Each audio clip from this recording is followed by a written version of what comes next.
Hey everybody, welcome to the channel. So this video will be part 2 of the conversation I got to have with Mr. Howard Hall.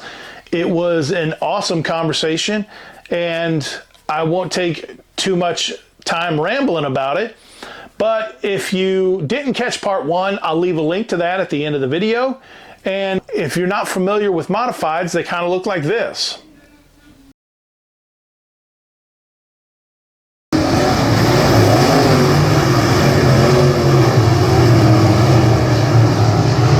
He drove anywhere from Capitol Speedway, State Fair Motor Speedway at Sedalia on the big mile and on the half mile. He drove all around the Midwest. He's won trophies. In fact, his shop had a lot of trophies. I could have spent, an hour in a shop just taking pictures and looking around and talking about the stuff I seen on the wall. But I want to say a big thank you to Mr. Hall for allowing me to come down. I got to go down to a shop, H&M Automotive in Columbia, Missouri, and talk with him, hear some stories, ask some questions, and it was awesome. I'm going to stop rambling and let's get to part 2 of the video. Yeah. Now, with that being said, on the opposite end, now, is there anybody that you would have loved to have run against, and it doesn't matter if it's on dirt or NASCAR, it could be any driver, that if, a scenario came up that you would have loved to have been in the same competition as that person at that time? Well, when Earnhardt broke into NASCAR, I kind of liked him. I mean, he hadn't won a lot or anything at that point, but it didn't take him long, of course. But I liked his way of racing. So I always wanted to have a day or time that I could have raced against him. I'm sure that he'd probably beat me like everybody else, but you never know. I would have liked to race against him just because of that. I mean, he was one of the best, probably maybe one of the greatest that's ever hit NASCAR as far as asphalt goes. Yeah. You got guys like Kyle Larson can run anything. I don't know, Dale didn't do a whole lot of that, but I always would have liked to race against him. I'm a big Dale Earnhardt fan, so I'm right up there with you. I think he was, pretty good, and that would have been, a good race. Did you ever try any asphalt or? Yeah, I dabbled into it a little bit, but I never had the equipment to really do anything.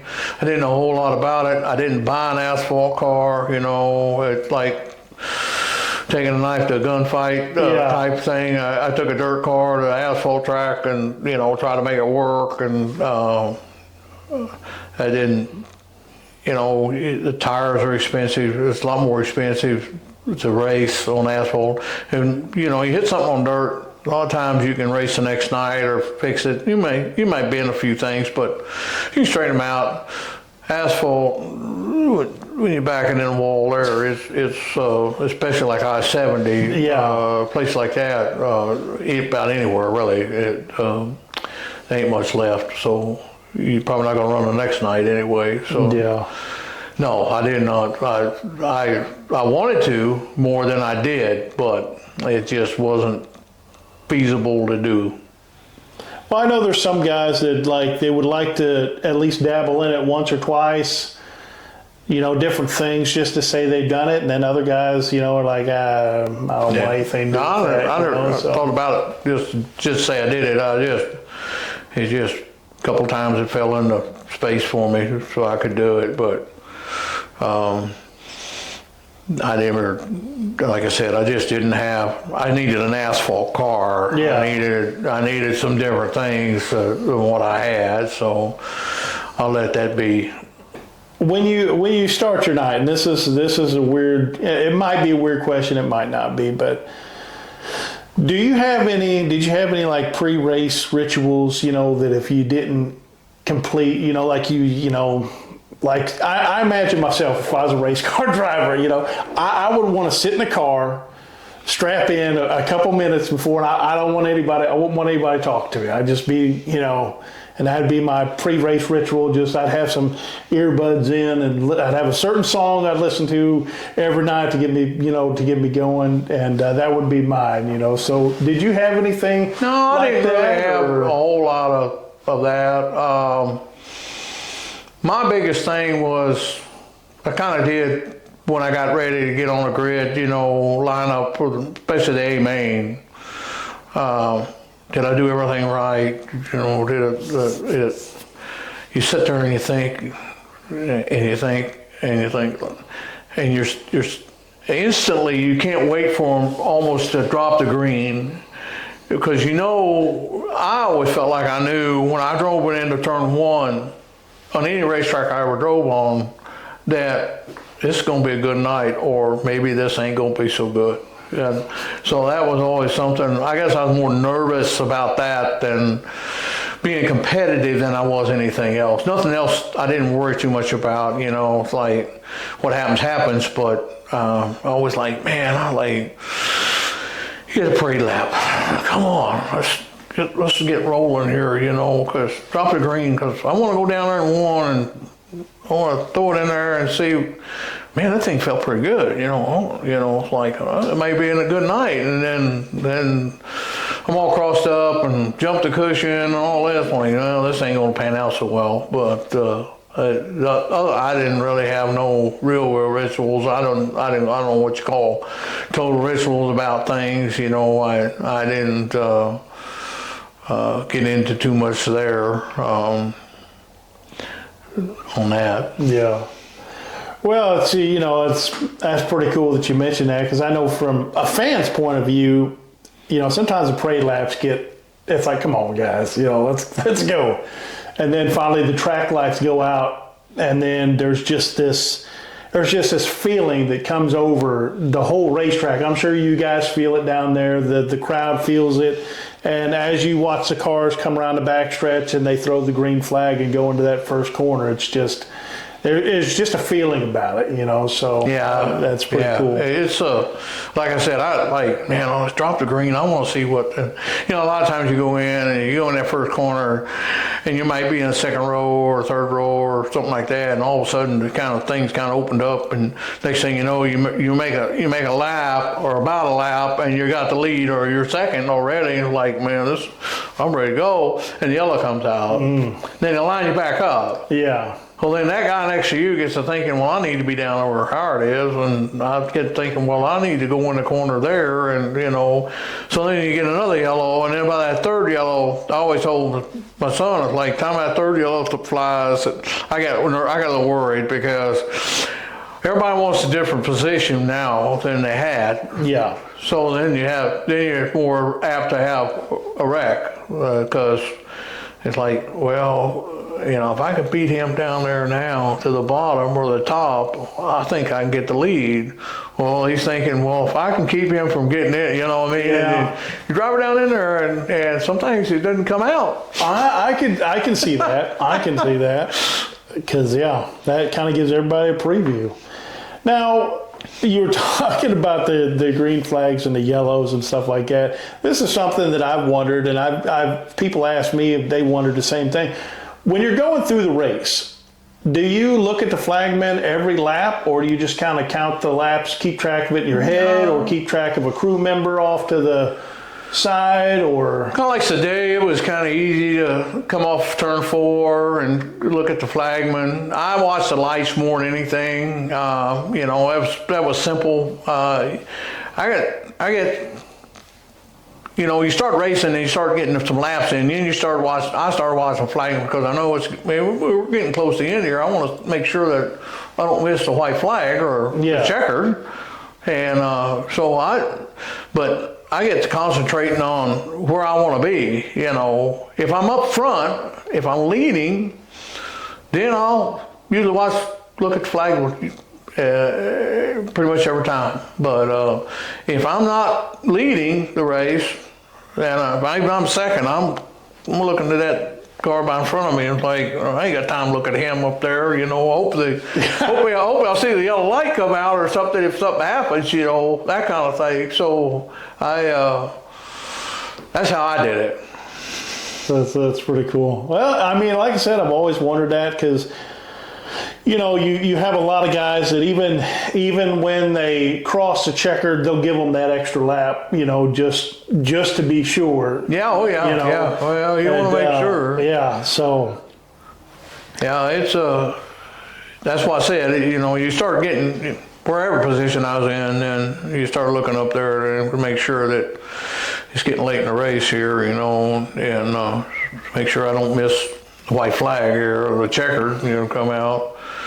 You don't want to miss the checkered because then all the guys in front of you, if there are several in front of you, then they let up and you don't. That, you know, who wasn't mad at you are now. So yeah, in the night, I kept from doing that pretty much. I can see how that. I stayed out of that mess. Yeah, much, you know. I seen a guy. Run today, and he used to run, I guess, run asphalt for a while in modifieds, and he started running dirt, and he got his first name's Bob, like number 3 car. I can't think of his last name, but so he hadn't run on dirt much, and he hadn't won much, and he won at Sedalia one night. Mm-hmm. He's going down the front straightaway, and he run off guardrail and run off. Jeez. Down in the hill, down in the thing. The next thing I know, he come driving around on the back stretch and pulled out Victory Lane. It's still together, still running, a little beat up. And so I went over and I asked him after the race, what happened? He said, oh man, he said, I got so excited. I was waving to the crowd, looking up there. I looked up and he said, oh, there's the guardrail. So that was pretty funny, you know. Oh, we were at the Illinois Mile and one time and a modified up there, and so that we could run a soft tire, medium tire, hard tire. Well, I knew better to run the soft tire on a mile. Oh yeah, but I wanted to get going because I had to start way back in my heat race, my qualifier. So I thought, man, put the hard tires on or the mediums on. Well, I need to get going. So I put the mediums on, and Gundecker Kevin who walks by, and he just walked by and he stopped by and he said, Howard, that won't work for you. Well, you need to put the hard tires on that. You're not going to have no. And this is like 8 miles, 8 laps or something like that on the half. And I didn't have anything left. I mean, it was all gone. Damn. We qualified, but I went from like 12th to 2nd and then started falling back. But I got in the show, but I didn't have no tires left. We made it simple for the feature because I just put the 4 hard ones on. But I just drove a little harder maybe then. Well, I mean, it's I should have. kind of hard not to, you know. Especially on a big mile, man. I can't imagine the speed and the feeling you get. Oh, it's awesome. You know, to me, it's awesome. It's just you get on the gas and you drive down that straightaway and it's like, oh man, this is as cool as hell. Is it ever gonna hit? And I know some guys probably, you know, maybe I don't know, maybe it just bothered them. I guess I don't know. I guess we had Sean was with me one time. We went to mile and I stepped out there a little ways over too, and I got up there and got in the wall. It felt like like you just brushed it, you know. And so I come in and I told Sean, I said, we had a whole kind of sheet metal and a fuel cell under there, take the cap off and put fuel in it. And I told Sean, I said, put some fuel in it. He said, I can't. He said, you pushed the rear clip over far enough to... Well, I didn't think it was that bad. I didn't hit it that hard. Well, he said, where I'm standing, you did. Oh, man. Yeah, a little bit. But it didn't feel that bad to me, you know. It never felt like I hit it hard. It just, I thought I brushed up against it, but I guess I did get a little further deeper in there than I thought. But I just, ever since I was a little kid, I like going fast. I don't know why, but it was just one of them things. And my dad, like I said, he didn't race, so I took it on with myself. There a lot of great names that I was able to not by on purpose or anything, just got to race against. That you know, I met Schrader a long time ago, and I known Gundecker for a long time. Well, Rusty, I knew Rusty and them, but I never did talk to Kenny much or Mike, but I did no rusty some, that kind of thing. But it's kind of neat running against them guys. They were the best. Didn't now I've seen him race on dirt a few times around Missouri, but didn't Carl Edwards win a championship up there, a track championship at Capitol Speedway? The Capitol? Yeah, Yeah. I was pretty sure he'd run up there, you know, in his younger days, obviously before he made NASCAR. Younger day, yeah. Man, I seen that guy. He was in the Truck Series. And I hadn't watched him run since, I don't know, I hadn't watched him in a modified since, you know, I don't know how many years prior to this, but he'd been running the trucks, and they had run the Kansas race, and he'd come back to Lake Ozark Speedway, and one of his friends was, you know, there and asked him if he wanted to jump in a modified. Yeah, like, won it. I'll never turn down a chance to jump in a race car. I think that car was Sonny Kimberlin said he got in up there. I think you're right. And I could not remember the name, but I do believe you're right, because I think it was like the 9K or something like that. Yeah. And I know he had to start at the back of the B 2K, main. I think it was 2K. Yeah. 2K. And I know they had to start at the back of the B main because they'd done the driver transfer after the heat. Yeah. And he won the B main, started to back the A main, and I'm like, don't tell me that Carl Edwards is going to win. Just was like he was just never missed a beat, you know, just back on the dirt, and I've never got to meet Carl, but I've heard from a lot of people that he's pretty good, you know, pretty good person. But he hung out here in his younger days a lot. He liked my racing, and so he come down here to shop, you know, and he didn't have a job. He was just wanting to go drive a car, a race car. Want to be a race car driver. So he's like, man, I need a little money. You got anything I can do? You know, well, yeah, you could do a little work here if you want. What we do, whatever you want to do. So I gave him a little something to do, and so he had a little money for the weekend to race on, and he was probably one of the most enthusiastic guys I ever seen in my life. He knew exactly what he wanted to do, and he come down like, where are you racing this weekend? This for even, I think he was running those little 4-cylinders. So, like the little legend cars or whatever there? Yeah, well, I'm going to go to Kansas. I'm going to go to Thunder Hill and run. Okay, can I go with you? You know, so you go with me, you know, and he was with me today one night. He wanted to go up there, and he was with me. I had a rock hit the oil filter, and it started smoking real bad. I was like, man, leading the race, I'm like, it's got to be getting close to the end, you know. Then it caught on fire, you know, and then it got so hot in the cockpit, my shoes looked like down there, and well, they're burning. I need to get out. Well, then they had no brakes, got to burn the brake lines in two. We had to put the plastic lines then, not steel, and so break them. Then it wouldn't shut off because the ignition was all burned up. Shoot. Yeah, so I finally got it stopped. I got a picture somewhere of it, and it's just a big old glow underneath the car. So then I'm kind of out of breath because I was smoking in the cockpit. So I get out of the car and I get over there, and they want to check me out. So, all right. So they pull a car in there, and Carl, he comes up to me and he said, Howard, why did you stop? I said, they hadn't thrown the checker yet. So he had never forgot that. He never forgot that. Oh, yeah, it's kind of cool, I guess. You got this kid hanging out with you, and he made it all the way to the Cup Series, and, you know, I mean, there was a lot of guys that kind of didn't like him, I guess, and I guess one reason is because you got this brash young kid coming in and beating you. Yeah. You know, so it makes it tough, you know. So I don't think anybody really hated the kid, but it was like they didn't like him because they just didn't like beat by him. And that's, you know. That's understandable. Yeah. I got out today one time, and Joey Oots was kind of helping run the track. Bill Oots, I don't know if you ever heard of him. Yeah, I've heard He's one of the name. greatest around there. Yeah. His sprint cars, won a lot of races. So I was pretty good friends with him. Got to know Bill really well, and Joey's wife. And unfortunately, they're both gone now.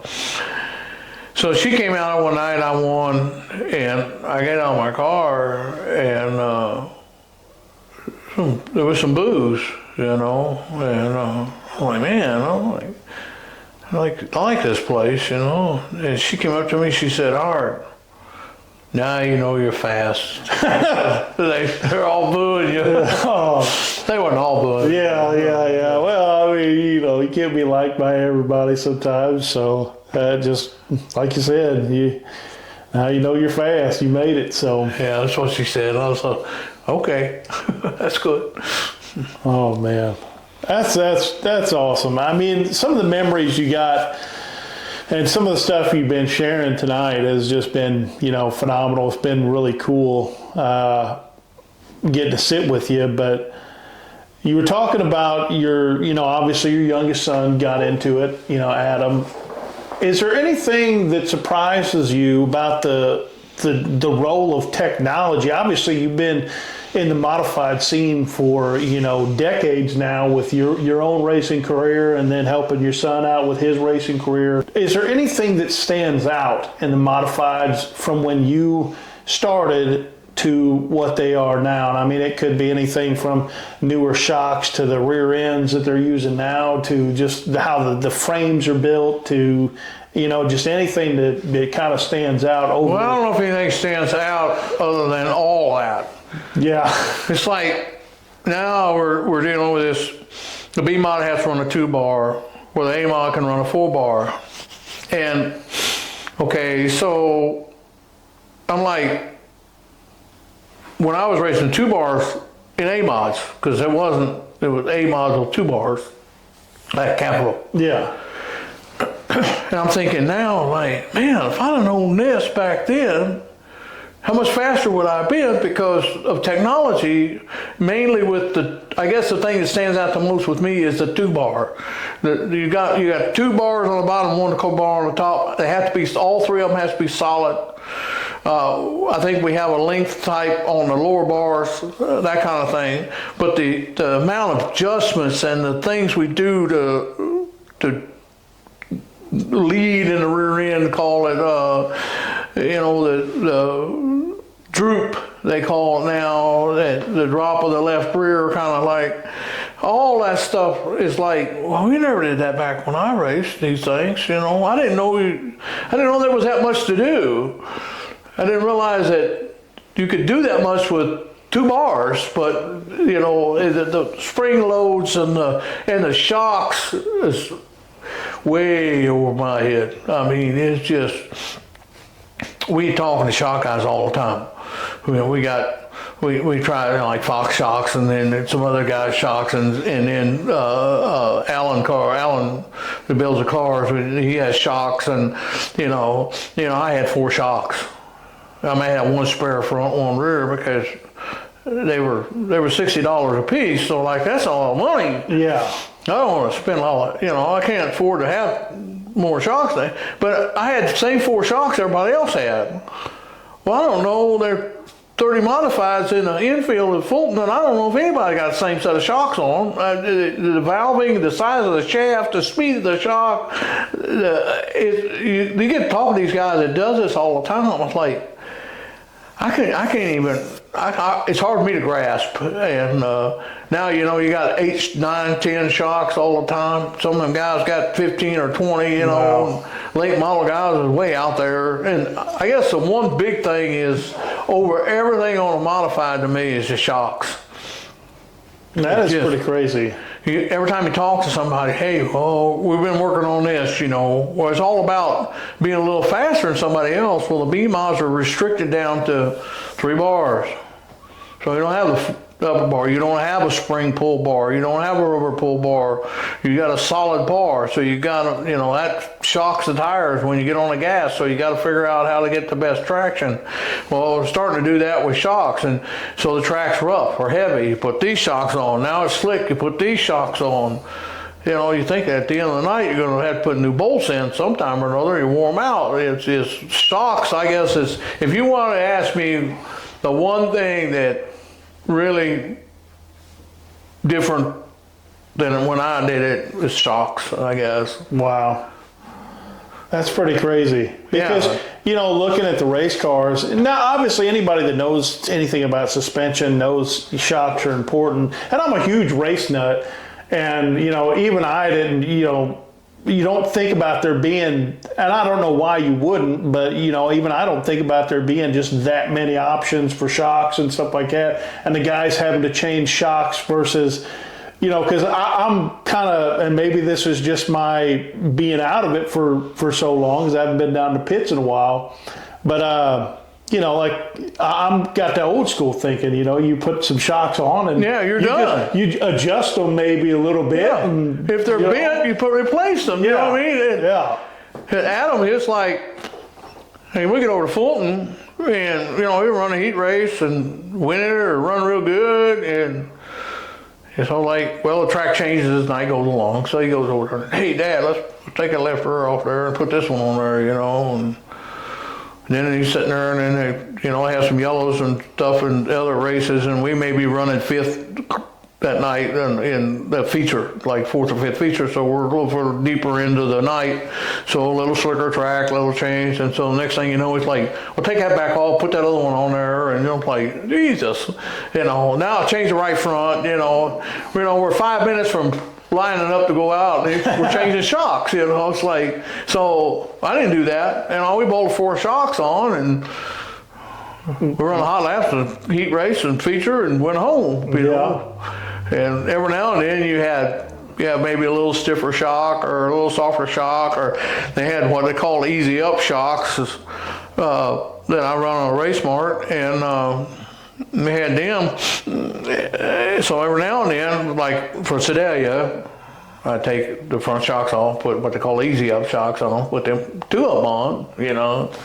And now we're changing shocks like, you know, in a rack in there, and you know, just putting them in. You know, it's got a whole rack of them in this trailer, and then we got 4 on the car, and we're change shocks, you know, and then unloaded, and preloaded springs, and you know, this. A lot of times I just like, well, okay, also I put on scales at my shop if I had scales. A lot of times I didn't have, you know, or if I did, that was a big upgrade for me right there. And I was like, okay, I got this thing balanced like I want it. I got the 4 shocks on I want it. We didn't groove or cut or siphon the tires. We spend endless hours now working on tires. Oh yeah. Endless. It's just, you know, constantly, you know. And I just bought a new tire bolt on with racing, you know. And the cool thing about it for me was when I won, it wasn't like I run 10th. Yeah. Because I wasn't doing what the other guys were doing. They weren't doing it either. They were like, you know, like some of the guys like, wasn't it a lot easier when we raced, wasn't it? You know, because we didn't have to do as much. We didn't have to work as hard. You know? And then to wrap them up, keep them clean, you know. That's kind of a weird thing for me, you know. So you wrap them up here and you put them in a trailer and you roll them around and you got them in a wrap and you keep the tire real clean because you worked on this for 2 hours. Siphoning, cutting it, grinding, and you take this brand new tire, put it on a wheel, and you get a grinder out and grind it, you know, and cut it all. Like, gee, I need all the rubber I could get on my tires. And then you put it in a trailer, it's all wrapped up. And then you get ready to go out for the feature or something. You get that tire down, put it on those 2 tires down, put them on the rear, okay? And you take that off, and you set it down on dirt. Yeah, honestly, and you drive out the pit area on dirt, all the way around the racetrack on dirt. Why are we keeping that tire so clean, you know? So that's a little bit of a... yeah. I don't know. I had to throw that one in there. Yeah, I mean, I'll be honest. I've wondered that, because I understand the siphoning and the grinding and stuff like that, but I've never got why they, you know, wrap the tires up. Yeah. You know, but we take and put them up on the tire. When we get after the heat race, we think we're going to use them again, or we're going to grind them, so they're dirty. So we clean them off and blow them off with air, and take a wire brush and clean all the dirt out of them. Then we grind them and put them back on there and sit down in the dirt. I'm like, okay, well, so I'm old, so maybe I just don't not supposed to make any sense to me, you know. Yeah, it doesn't make any sense to me, but I'm not into race cars, so, you know, whatever. But I like it when you know, that was what was nice for me, because I didn't have to worry about what shock I had on her or how I was going to cut the tire. I was going to do all that. I don't like, okay, well, I move a bar every now and then. Yeah. Change the spring every now and then. Shocks were kind of basic for me. I did, like I said, today we had a ritual. Every night we moved the right rear bar down one hole and put a different softer spring on the right rear, put ABZ up shocks on the front almost every single night. The guys got helping me, they just automatically did it unless I told them to stop them. Yeah. And that was rare. Went raced. Okay, so we're gonna run Capital for Saturday night. Okay, so well, I used up the right rear today, so I'll get a new tire. Get a new tire bolt on there and make sure the stagger's right or wherever I think it needs to be. Yeah. And go out and run. I'd like, that's a lot of work. Yeah. I mean, I guess if it works for them. Well, yeah. Obviously, if you don't do it, yeah. you're going to get behind. It's that 1/10 that. Yeah. Every night, that 1/10. Well, you figure it out. You take 1/10 faster than the rest of the field, and you're running 25 laps. How far ahead are you going to be if they don't drop the yellow? 1/10 of a second. You're going to be out there. Yeah, you're going to be a pretty good ways ahead. You're going to look like you're kingfish, and you're like, and you're lapping cars and all that, and you're like, man, how fast was I? Well, you were 1/10 faster than everybody. Well, okay. Yeah, it's crazy how that Why didn't you works. just tell me I won by a straightaway instead of telling me that I wasn't that much faster? Yeah. Well, I mean, I said it didn't do a whole lot at the racetrack, as far as tire prep and socks, but, a lot of times I skew the rear end in, for instance, or, pull the right front back a little bit if I could on the, put more caster in it, different things, little tweaks here and there. And you go out and run really well. And so I was like, man, that worked pretty good. So, and then of course it's like, I'll try a little more, and then pretty soon you don't run good because you've overdid it. Everything we do about in business or in racing or anything, everything has its limits. Once you reach that limit, then you go over the edge and it hurts you. Yeah. So you got to go back. And I did a lot of stuff in my car. I tried things that I had no idea that it would help or not. It sounded good. Yeah. And sometimes like, man, that worked really good, And the worst part for me, and I think it's the worst part for a lot of racers, I think that's one of the things that maybe Adam even has a problem with. You can't have too long to think. Yeah, I can see track. You're better off if you race your heat race, and if you're running good. If you're not, then you got to think. But you run your heat race, you're running really well, so you're going to start up front now. So, okay, well, we're the first feature, so you get out there and you run really good. And then next week you got an hour and a half before your race, from your heat race to the feature, and you get to thinking too much. And you mess up whatever good you had, Well, I did that. So, it's like, man, I wish I hadn't done that, but they're like, well, I learned from that. Well, yeah, I guess you do, but sometimes you don't, you don't. I always wondered about that. It's like you got like a cup guys you hear, because they always got a mic in front of them. We don't, or we'd probably say the same thing. You don't have a lot of media. They said, well, got little problems there. So but we really learned a lot. Like, how much can you learn? And and go back and then. Well, we learned a lot about this racetrack. Well, then the next time they go back and then they say, well, we're off.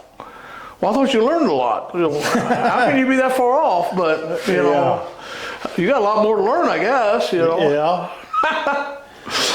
Now, you just mentioned about the having time to think. What is your thoughts on? Now, I know some racetracks do this. I don't know how many do it nowadays, but I know some racetracks dabble in changing the order of the features. You know, like sometimes some weeks the modifieds will run first. Yeah. Some weeks the sprints will run first. You know, what are your thoughts on that? Do you like? I think it's good. Okay. Yeah. The first thing it does, it gives you a variety of racetracks to run on from one week to the next. Yeah.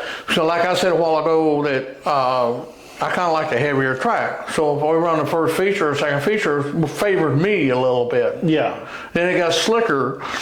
Say they run the fifth feature or fourth feature or whatever. Back when I raced, and then it got, like Gary Blackburn was a little bit better on the slick. So it favored him. So I think that's a good thing, a rotation thing. And it keeps you guessing all the time. And then, of course, you got to take in consideration of how much did it rain that week, or if it did rain that week, how much water they put on the track, how hot a day was it, how much wind did we have. I mean, there's a wide window of thought of, at least that we try to put into it, you know, like reading the track is the biggest thing. To me, one of the biggest things through the night of what it's doing. Is it going to slick off more than what? You're going up there and you're standing there watching somebody else race. Well, it's starting to slick off.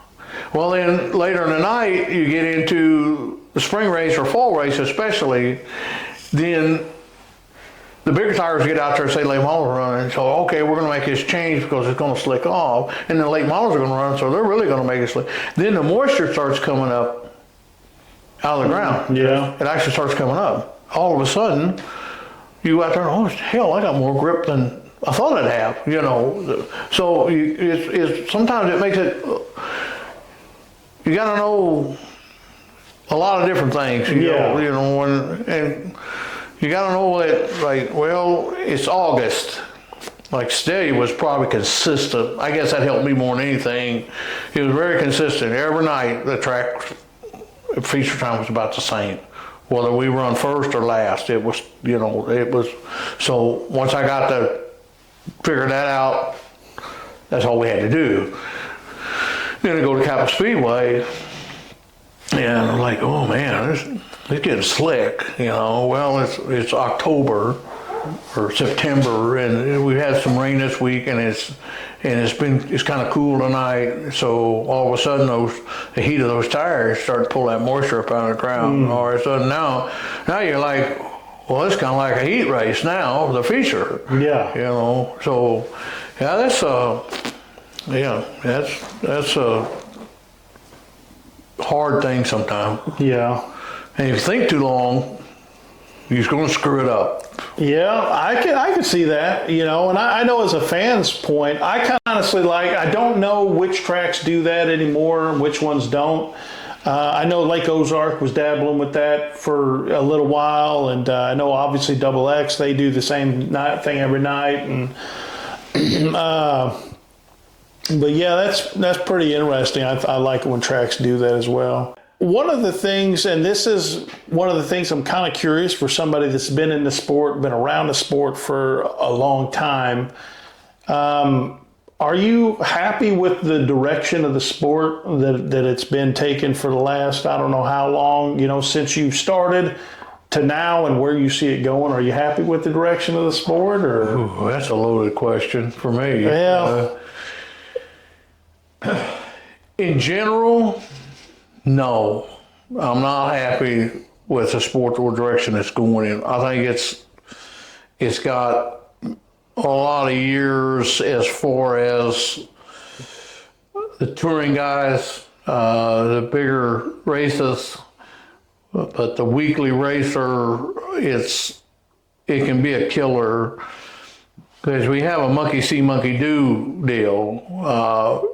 This guy buys this car and this motor, and then he starts winning all the time. So now the guy that trying to beat him, well, I need to do that. Well, what makes it bad for the racing, I think, is the guy running 10th all the time does the same thing. Well, he doesn't have anything better. He bought the same stuff. he spent a lot more money. So where's he going to run? 10th or you know, that's the hurt I see. And after a while, it starts to burn people out or breaks them where they can't afford to do it, so they park it or they don't run as much. Then that takes away from the fan base and from everything. Whereas, you know, we race on Friday night and tear up a right front and go to the salvage yard the next day and get a lower A-frame and obviously spring's okay and buy a pretty reasonable price shock. And like I was saying a while ago, like, I don't know what they were, $60, and now they're $260. I remember if you get up in the A mods and the late models, they can be several $1,000s for a set of them. They can be several $100s for a B mod. You know, so I always said that, you know, if you had one class of modifieds like we started out, when I started, you had a pretty good field every night. Well, then they started dwindling because, even back then, because of expenses. Well, let's have the B mod. Now they got the Midwest mods, and then the economy mods, and IMCA mods, and so you go to a racetrack sometime and they just run modifieds. They got 5 or 6 classes of modifieds. Well, as a fan sitting in the stands, what's the difference here? You know, it's money, but it's what's the difference? So that I don't know if, you know, I don't know the A's A modifieds have struggled now, I believe, for quite a while. You know, you're getting, you know, 8 or 10 cars at a racetrack, and that's they need 15 or 20. Yeah. And don't have a problem with the B's. Not yet. Give us time. You know, just like, you know, like they've always been said, you give somebody enough rope to hang herself, and so that's kind of like racing does. So, well, let's listen. So the B's were struggling, which we're not right now. Well, let's have this guy wants to run, but he can't afford it, so let's have a Midwest mod. Let's just add another class. Well, the simplicity of that would be to have a rule package that kept you from doing too much. Yeah. Well, then you get the influx of big corp money. Yeah. They tell the promoter, say, hey, we'll sponsor your racetrack, but you're going to have to run our product, and that's expensive. And so you get that issue. And I don't know. I think it was easier maybe now, but simpler back then. Does that make any sense at all? Yeah. Yeah, it makes a lot of sense. I mean, I watch. I don't do hardly any of the tire stuff. Of course, I have my own ideas, and anybody else does their own ideas, and so Adam does his own idea, and it works. So you can't throw it out that it don't. But is there something we're not doing? But we're spending a lot of time doing what we're doing. Yeah. You always question that. I always do. Like, what do we need to do next to try to improve here? You know. Well, then all of a sudden technology gets in there where these guys, professionals, are building these cars, and they're staying kind of inside the rule book, but they're pushing the envelope really, really close, and they're sometimes thinking that maybe the tech guy isn't as sharp as what they are, so they'll go ahead and do that to make their car fast, and maybe he won't catch them. And sometimes that happens, and then later on down the road, then they get caught. I've seen that. It's got to the point now where it's like you got to get every little thing out of it you can, and you got to push every little rule to the limit to try to get there. Yeah. And so it makes it very interesting to see how that all transpires over the season. All of a sudden, the guys went in, and he goes to another racetrack and gets disqualified late. So you think he changed stuff from one night to the next? No, probably not. He just got by with it. Yeah. As long as you get by with it, it's not cheating, right? Yeah. That's on cheating to get caught. You know, that's what to say. But yeah, you know, it's sad because, and I know that money has to play a part in it, because some of these races that I've been to in the last few years, I've seen the car count. in some of these classes is nothing compared to what it used to be. No. I'm like, I remember they used to have a B main, and now they barely have enough for, full feature. So it is sad for me as a race fan to, see that happening to the sport. And I know monies have got to be, a big player in it, because like you were saying about people either going broke or parking it, I knew, I'd be like, hey, what happened to so-and-so? Why? Oh, he parked it, man. They just can't afford it anymore, And there's several guys that don't run anymore then that's the exact reason. It just got so outrageous that, they just You can't, we're, I don't know if the promoters are so much on that, the race, but you've got that select few in every class that's got maybe not their money, but somebody else is a sponsor or whatever. So they're doing pretty good, and they win races, so that's what everybody wants. So they don't mind saying, hey, well, we'll buy you tires, we'll buy you fuel, we'll do this, we'll do that for you. But then you start trickling down through the field, and when you get to that 8th place car, 9th, 10th, somewhere in there, top 10, okay, so that guy been running 9th and 10th and for 2 or 3 weeks, and all of a sudden he gets a 5th place finish. Whatever reason. Okay, well, that kind of rejuvenates him, a little bit. Hey, I got this thing going, whatever. But after a while, the guys in the back are spending as much money to get there, as much money on fuel and tires, pit passes, fuel in their truck, all that stuff, and they're getting start pay every Friday night or every Saturday night. Well, at the end of the year, they're looking like, oh, man, I'm out of rubber, I'm out of fuel, I can't afford to rebuild my motor, so we're just parking it till next season. Well, there may be 4 or 5 more races left. Now you lost a car. Yeah. And eventually you get down to that 10 or that 12, or then you get down to 8 and sometimes 7. Well, that's not the best. You got to let them compete, but it's not the best racing. Well, there's the 6 or 7 guys that can keep going. That 7th place car that one night might win the next week or run second, whatever. It may not be as consistent as a couple of them, but I felt, I kind of, like I didn't have to spend a lot of money doing it. I kind of fell under that window, that umbrella or whatever you want to call it, there for a few years. I had people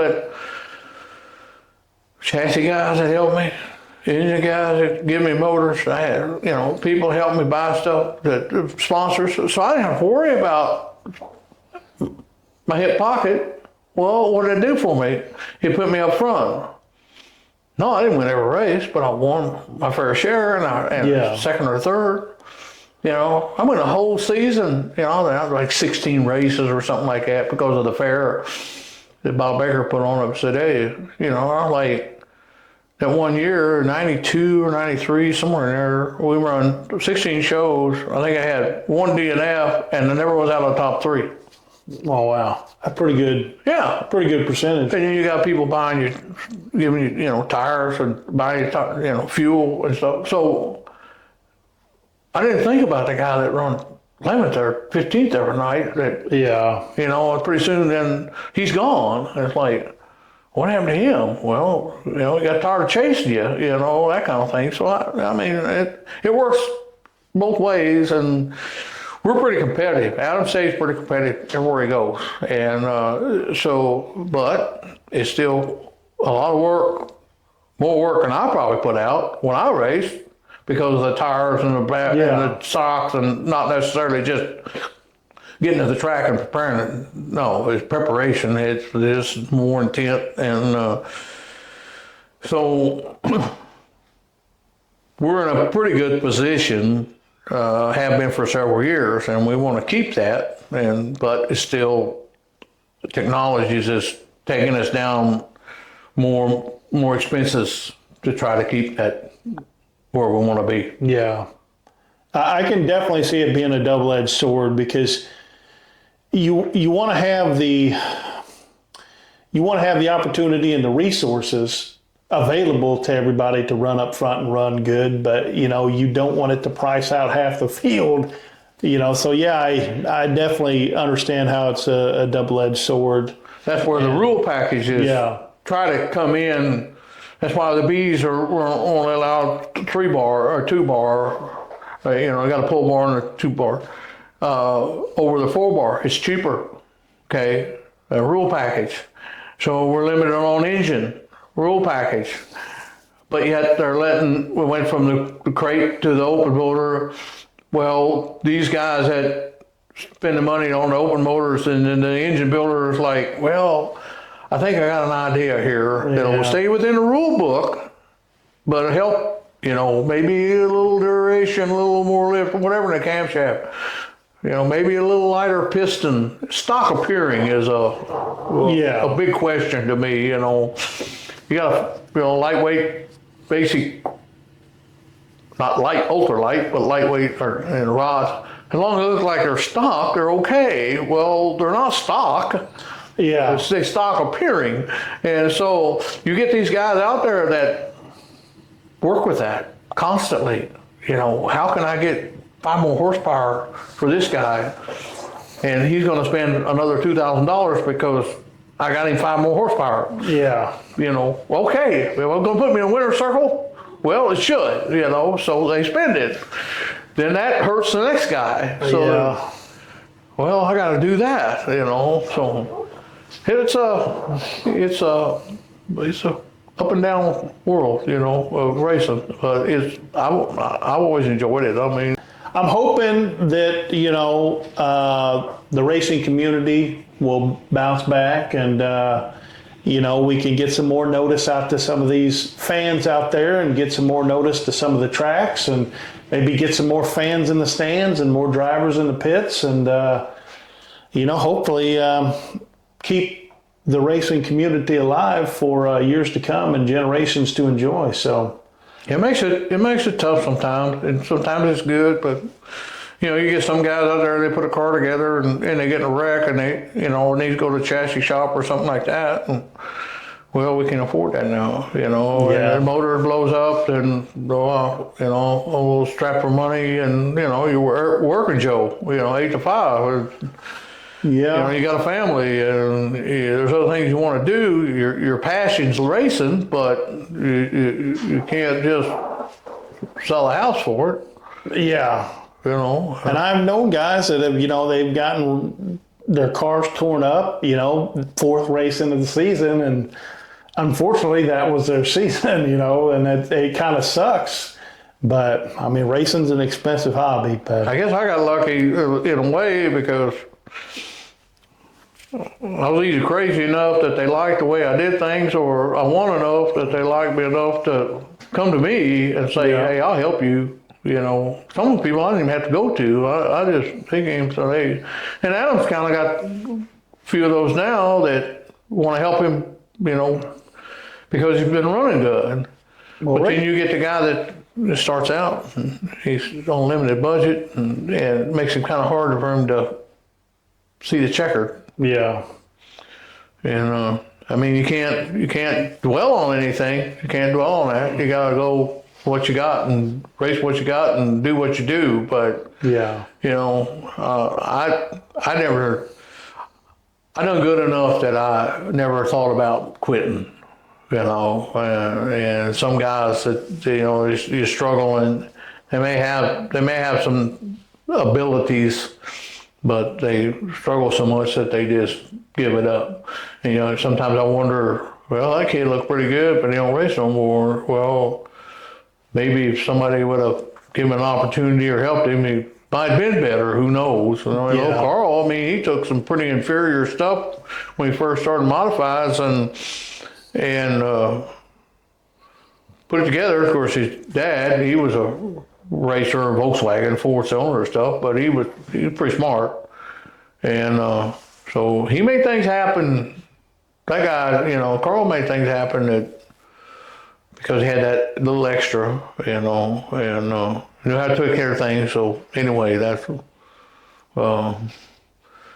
can still do it, not have a lot, but it makes it tougher. Definitely makes it tougher. Yeah. Well, Howard, I think we'll wrap it up there Okay. as far as the interview goes. And again, I appreciate you letting me take up your time and pick your brain a little bit. And I don't know how this all transpire out when you get home. You may throw it in the dumpster, but I enjoyed it. I enjoyed talking to you because I see people, like you. I didn't even realize it was my fan. I mean, yeah. I was over there at Callaway last year, and this gal, her and her husband, come over and said, "Hey, we used to go to today and watch you race all the time. I took my daughter up there, and I'm like, I had people like me." Well, that's cool. Well, and that's one of the reasons why I definitely wanted to do this video with you, is because I know I enjoyed watching you the handful of times I got to. I know your name's pretty well known around the area as far as racing goes, and I just wanted to get that out there, and so we can preserve it out there for the masses to see, and hopefully there's some fans out there, and I know you guys will probably enjoy this conversation as much as I did. So thanks again for having me. Oh, man. For, like I said, let me pick your brain. Thanks for watching. I hope you enjoyed that as much as I enjoyed being there, talking with Howard, and actually getting to film this. Once again, I'd like to say a big thank you to Howard and his family for allowing me to come take up some time. And thank you all for watching out there. If you enjoy this content, go ahead and like and subscribe to the channel. It really helps me out. And we will continue to bring motorsports out to the world. So with that being said, I hope you got a pretty cool experience. I know I had a pretty cool experience, and hey, that's what matters. So it was definitely a good one. Thanks for watching again. We'll catch y'all later.